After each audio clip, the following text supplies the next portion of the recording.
First year ko dito sa UAAP na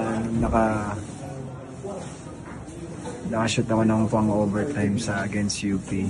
So doon pa lang, doon nagsimula yung career ko dito. Siguro ang advice ko lang doon sa bata na yun, if gusto man niyang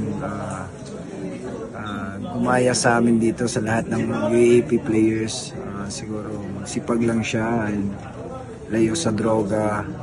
Of course, kasama na din yung pag-aaral ang mabuti at diskarte din sa buhay. Yun ang pinaka-importante. Next step ko is surgery muna and then rehab, pahinga lang, then balik ulit if may opportunity na ulit sa basketball. Hello Adamson community and UAAP community. Just want to say that thank you so much for being there for me always.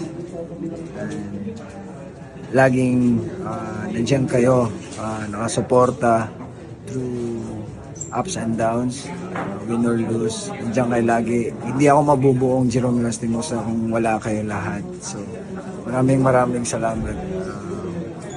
Hanggang sa muling pagkikita.